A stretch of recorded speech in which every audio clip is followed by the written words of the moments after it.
जी बिल्कुलु, असां हिन वक़्तु इंटर्स हॉस्पिटल में मौजूदु आहियूं, जिथे हिकिड़ो ॾुखईंदड़ वाक़ियो टुंडे मुंड खाने पेश आयो। जेकी पुराणी स्प्रे थियल मच्छी हुई, जेके ॻोठाणनि खाधी, सॼो ॻोठ इन वबा में जेको अची वियो, जंहिंमें टे माण्हू जेके आहिनि उहे फोत थी चुका। हिकिड़ो 8 साल जो मासूम ॿारड़ो जेको उहो फोत थी चुको। त PPHI जेके एम डी ताहिर लाशारी जे बर वक़्तु उते टीम बि मोकिली, डॉक्टर एजाज़ जेके उते इलाजु कयो, सिस्टम कया, ऐं डॉक्टर नूर अहमद ऐं सोशल वर्कर न्याज़ रुंड। पर अफ़सोस आहे असांजी DHO जेकी मुकमल इन शइ ते ख़ामोश रही। ऐं जंहिंमें कल्ह राति जेको वाक़ियो थियो, मासूम ॿारड़ो जेको ज़िंदगी मां हथु खणी चुको, उन खां पोइ अॼु उते DHO टुंडे मुंड खान उते पहुतो, ऐं उते DC ऐं हिते माना चूंडियल नुमाइंदा उते पहुता। पर अफ़सोस आहे चवणो पए पियो त असांजी हेॾी वॾी इमारत ठहियल जेकी सिविल अस्पताल आहे, छा DHO उनखे पंहिंजो तस्लीम कोन थो करे, या त उते दवाऊं जी किल्लत आहे, या को अहिड़ो को सरकारी सतह ते अहिड़ो को इलाजु कोन्हे जो उन्हनि खे उते इलाजु करण जे बजाए उनखे ईअं ई बसि चकर हणी विया हलिया। वरी बि इंडस खे सलाम आहे, जसले जे हर वबा हर ॾुखे घड़ी में जेका उते मरीज़नि जो जेको सपोर्ट कई आहे, साथ ॾिनो आहे। हिनखे अॻु करोना हुजे या ॿोॾि हुजे, उन में फ्री ऑफ कास्ट जेको आहे मरीज़नि जा इलाज कया आहिनि। त अॼु बि जेकी वबा आई आहे ॻोठ शफ़ी मोहम्मद लुंड में, त उन ते जेको आहे इंटर्स हॉस्पिटल जी टीम जेकी उते पहुची, ऐं उते 18 मरीज़ खणी आई आहे, जंहिंमें 9 वॾा आहिनि ऐं 9 मासूम ॿारड़ा आहिनि, जेको 2 सालनि खां वठी 8 साल ताईं ॿारड़ा हिते दाख़िल आहिनि। टोटल 18 मरीज़ पेशेंट हिते दाख़िल थी चुका आहिनि। पर अफ़सोस आहे सरकारी सतह ते असांजे को बि इलाजु कोन्हे। ऐं वरी सलाम आहे त प्राइवेट इंटर्स हॉस्पिटल खे, जो इन्हनि माण्हुनि जी मालिकी कई आहे, इन ज़िंदगी बचाए पई। हिन वक़्तु बि चवनि था, ज़रीन खां मालूम थियो आहे त हैदराबाद में हिन वक़्तु बि मरीज़ दाख़िल आहिनि। PPHI जेकी हिन वक़्तु इंटर्स हॉस्पिटल में उन्हनि जी टीम जेकी MD हदायत जारी कया त हिते डॉक्टर उते मौजूदु रहंदा ऐं इंटर्स वारनि सां गॾु मरीज़नि जो इलाजु कंदा, ऐं मरीज़नि जे इलाज। जी ऐं डॉक्टर शब्बीर अहमद मेहमान, AMS इंटर्स मेडिकल कॉलेज हॉस्पिटल।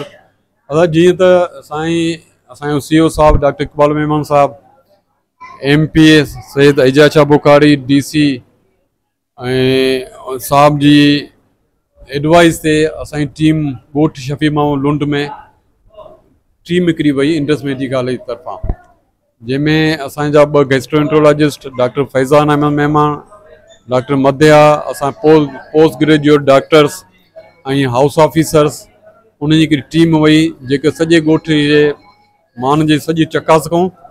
ऐं उते सभिनी खे चयूं जेके बि ॿारनि खे डायरिया वग़ैरह आई, सभिनी खे असां इंटर्स मेडिकल कॉलेज में एडमिट करायो आहे। तक़रीबन हेसि ताईं 18 मरीज़ अची चुका आहिनि, जंहिंमें 9 एडल्ट आहिनि, उन में जेके 5 मेल आहिनि ऐं 4 फीमेल आहिनि, ऐं 9 ॿार आहिनि, जंहिंमें 7 मेल ॿार आहिनि ऐं 2 फीमेल ॿार आहिनि। ऐं अलाए शुक्र आहे सभु कंडीशन बहितरु आहे, जॾहिं ट्रीटमेंट बि जारी आहे। असांजा डॉक्टर जेके बि हिते आहिनि सभु ड्यूटी ते मौजूदु आहिनि, जंहिंमें पोस्ट ग्रेजुएट डॉक्टर आहिनि, हाउस ऑफिसर, पूरो स्टाफ, असां एक्स्ट्रा स्टाफ बि हिते लॻाए छॾियो आहे। ऐं कंडीशन अलाए कंदो बहितरु थी वेंदी, हींअर बि इलाही बहितरी आहे, को बि अहिड़ो सीरियस पेशेंट हींअर कोन्हे असां वटि। अच्छा, हाँ यो सॼो Indus medical hospital doctor Iqbal मेहमान जो असां CEO साहब आहे, उन्हनि जी जेके इंस्ट्रक्शन्स आहे असां सभु हिते दाख़िला फ्री आहे, मेडिसिन सॼी फ्री मुहैया पिया करियूं। ऐं अञा बि कोई अहिड़ो पेशेंट आयो त इंडस जी ख़िदमत हाज़िर आहे। ऐं उन खां अलावा जॾहिं बि अहिड़ो क्राइसिस थियो आहे, सैलाब आया आहिनि, बारिशूं आयूं आहिनि, या जॾहिं कोरोना वग़ैरह थियो, तॾहिं बि इंडस हर मरहले ते हिते कैंपूं लॻायूं, फील्ड में कैंपूं लॻायूं, सॼी मेडिसिन फ्री ऑफ कास्ट। हींअर उन सिलसिले खे बरक़रार रखंदे डॉक्टर इकबाल मेहमान जेको असांजो CEO साहब जे उनजी इंस्ट्रक्शन्स आहे, उहो सेम जेको आहे उन्हनि खे असां ट्रीटमेंट एडमिशन सॼो फ्री ऑफ कास्ट करियूं पिया।